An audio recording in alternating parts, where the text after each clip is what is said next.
కనిగిరి నియోజకవర్గ వైసీపీలో ప్రస్తుతం గందరగోళ పరిస్థితి నెలకొంది. ఇన్ఛార్జిగా ఉన్న దద్దాల నారాయణ యాదవ్ నాయకత్వంపై క్యాడర్ నుంచి కీలక నేతల వరకు తీవ్ర అసంతృప్తి పెరుగుతోందన్న చర్చ బలంగా వినిపిస్తోంది. గత ఎన్నికల్లో ఎమ్మెల్యే అభ్యర్థిగా పోటీ చేసినప్పటికీ పార్టీ శ్రేణులు ఇప్పటికీ ఆయన్ను ఆ స్థాయిలో స్వీకరించలేకపోవడం ఆయనకు పెద్ద మైనస్గా మారింది.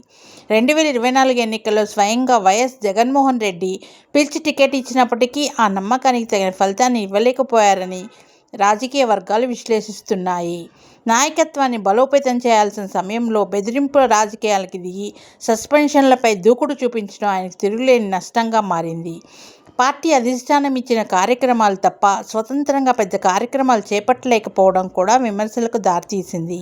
కనిగిరిలోని కీలకమైన యాదవారెడ్డి సామాజిక వర్గాల మద్దతు ఉన్నప్పటికీ వాటిని సమన్వయం చేయడంలో ఆయన విఫలమయ్యారు. కీలక నేతలను కలుపుకుని వెళ్లాల్సిన సమయంలో విభేదాలను మరింత పెంచేలా వ్యవహరించారన్న విమర్శలు వినిపిస్తున్నాయి. గ్రామస్థాయి సమన్వయం, వర్గ రాజకీయాల పరిష్కారం, పార్టీ కార్యక్రమాల నిర్వహణ వంటి అంశాల్లో స్పష్టమైన లోపాలు కనిపించాయి.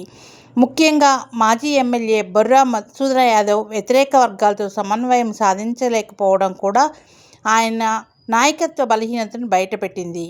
కొన్ని కీలక కార్యక్రమాలు గైర్హాజరు కావడం, కీలక సమయాల్లో అందుబాటులో లేకపోవడం వంటి అంశాలు కూడా అసంతృప్తిని పెంచాయి. కనిగిరి టౌన్లో ఉన్న పార్టీ కార్యాలయాన్ని ఊరి చివరన తన ఫామ్ హౌస్కు మార్చడం ఆయన చేసిన పెద్ద తప్పుగా భావిస్తున్నారు. టౌన్లోనే కార్యాలయం ఉంటే కార్యకర్తలకు సులభంగా అందుబాటులో ఉండేదని, కానీ ఈ మార్పుతో కార్యకర్తలు దూరమయ్యారని పార్టీ వర్గాలు అభిప్రాయపడుతున్నాయి.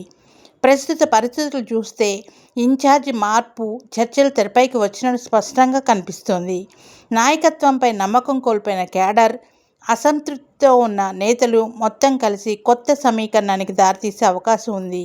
ఇప్పుడు అధిష్టానం తీసుకునే నిర్ణయంపైనే కనిగిరి వైసీపీలో భవిష్యత్తు ఆధారపడి ఉంటుంది.